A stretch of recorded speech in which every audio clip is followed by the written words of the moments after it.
Good morning, नमस्कार। इस video में हम समांतर माध्य के बारे में अध्ययन करेंगे। ये कक्षा 10वीं के अंतर्गत पढ़ाया जाता है, कक्षा 8वीं पढ़ाते हैं। तो मैं कहता हूँ ये प्रश्न जो है ना, कक्षा 10वीं के लिए तो है ही, कक्षा 8वीं के लिए उपयोगी है, क्योंकि विधि वही है, विधि अलग नहीं है। अगर आप आज 8वीं में पढ़ रहे हैं, निश्चित रूप से पढ़ लीजिए इसको, क्योंकि आपको विधि का ज्ञान 8वीं में कराया जाता है। आपने एक प्रश्न कक्षा 10वीं को पढ़ लिया तो वो आपने 8वीं पढ़ लिया, विधि का एक निश्चित ज्ञान आपको प्राप्त हो जाता है। एनालाइजिंग ऑफ डाटा, सांख्यिकी, इसको इंग्लिश में एरिथमेटिक मीन कहते हैं। इस वीडियो को प्रारंभ करूं इससे पहले कहना चाहूँगा, आप पहली बार देखें तो हमारे चैनल को सब्सक्राइब कर दीजिएगा। ये सहयोग आप बनाए रखिए, ये आपका सहयोग है। और कमेंट्स यूज़ कीजिएगा, लिखिएगा आप कहाँ से पढ़ रहे हैं। आपके कमेंट्स पढ़कर हमको खुशी होगी। ये कक्षा 10वीं का प्रश्न है समांतर माध्य से। ये जो हमने प्रश्न लिया है कि लगातार 5 वर्षों में किसी स्कूल में विद्यार्थियों की संख्या निम्नलिखित है। इसमें दिया गया है 5 वर्ष, ये 5 वर्ष दिया है। 5 वर्ष मतलब 5 संख्याएं होंगे, 1150, 1250, 1360, 1275, 1310, 1, 2, 3, 4, 5, 5 संख्याएं हैं, 5 वर्ष। इसका आशय क्या हो, प्रश्न का आशय समझिए।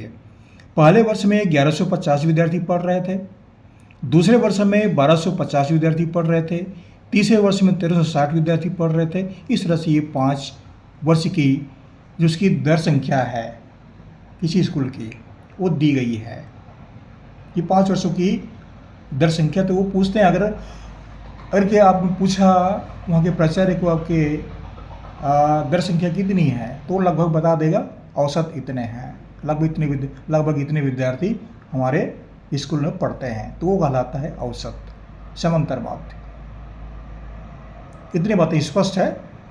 अब ये प्रश्न जो है ना, ये संख्याएं हमने यहाँ पर ले लिया, पहले से लिख रखा है, कुछ समय बचाना पड़ता है हमको, इसलिए ऐसा करना पड़ता है। ये संख्या हमने लिख लिया है।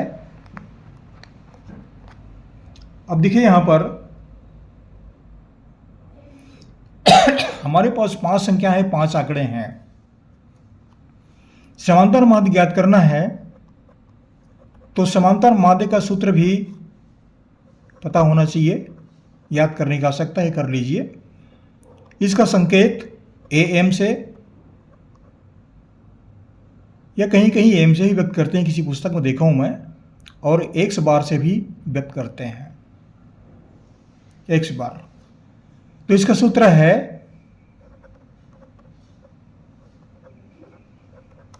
प्रेक्षणों का योग बटा प्रेक्षणों की संख्या।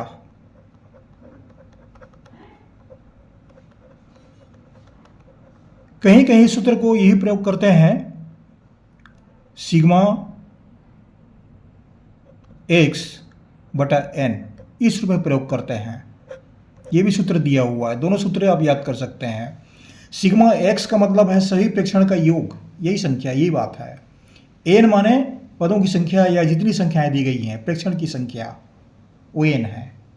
यही चीज़ जो है इस रूप में लिखा गया है। तो ये मैं समझता हूँ ये ज़्यादा आसान है याद करना, इसको भी याद कर सकते हैं आप, कोई दिक्कत नहीं इसमें, जो भी करना चाहें। अब इसका आशय समझ लिए, प्रेक्षणों का योग मतलब जोड़ना, और प्रेक्षण, ये सब 5 संख्याएं दी गई है ना, ये प्रेक्षण है ये, तो इन सब को जोड़ेंगे तो प्रेक्षणों का योग निकल आएगा। नीचे हम कह रहे हैं प्रेक्षणों की संख्या, कितनी संख्याएं हैं, तो 1, 2, 3, 4, 5, 5 संख्याएं हैं, तो यहाँ पर आ गया 5। अगर 9 संख्याएं तो 9, 10 संख्याएं तो 10। बस इतनी सी बात है, बहुत आसान है, सरल है। चले पढ़ते हैं आगे। तो जोड़ दीजिए, समांतर माध्य पर प्रेक्षणों का योग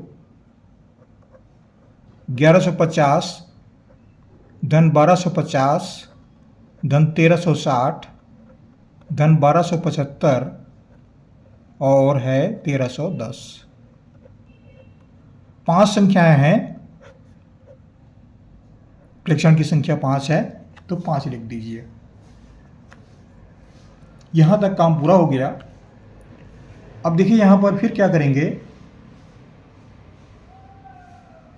सबको जोड़ने का काम बाकी है, तो जोड़ दीजिए इसको। चलो जोड़ देते हैं, नहीं तो पहले से जोड़ के रखा हूँ मैं, ऐसा करना पड़ता है बनाने के लिए। चलो जोड़ देता हूँ इसको। 0 5 5 और 5 का ये हो गया 5। अब देखिए, अब दहाई लीजिए। 1 7 1 8 8 6 14 14 5 19 19 और 5 24 का 4, हासिल आया 2 2 3 5 5 2 7 7 3 10 10 2 12 12 1 13 का 3, हासिल आया 1 1 1 2 1 3 1 4 1 5 और 1 6 6345 बटा 5। अब कटा दीजिए। अब कटाने में तो आपको दिक्कत नहीं होगी, अक्सर 10वीं पढ़ रहे हैं तो मैं समझता हूँ आप कटा लेंगे आसानी से। फिर भी चलो हम हल कर देते हैं इसको, नहीं तो सीधा उत्तर बताता मैं। 5 एकम 5, पहले 6 को भाग दीजिए।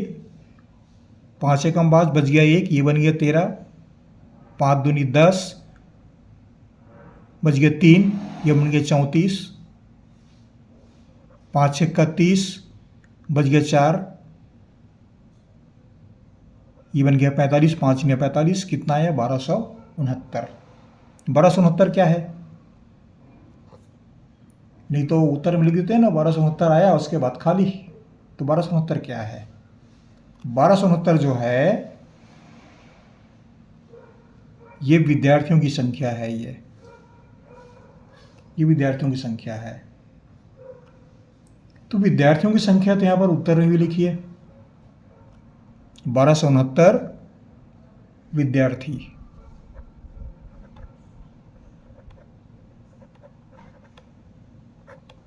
ये हुआ समांतर माध्य। समांतर माध्य।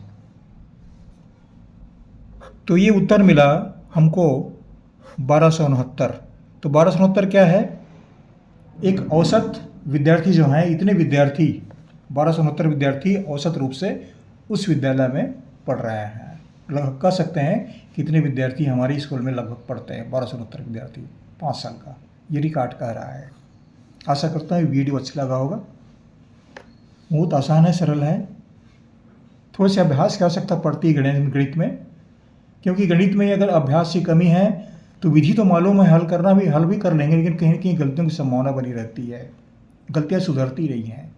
इसलिए आप थोड़ा अभ्यास करते रहिएगा, हमारी सलाह यही है। गणित अभ्यास मांगता है, अभ्यास के बिना गणित अधूरा है। हमारे चैनल जरूर अच्छे लगते होंगे, पढ़ते रहिएगा, कमेंट्स भी कीजिएगा, सब्सक्राइब भी कर दीजिएगा। हमारी ओर से आपको बहुत बहुत शुभकामनाएं। अपने जीवन में उन्नति करें। धन्यवाद।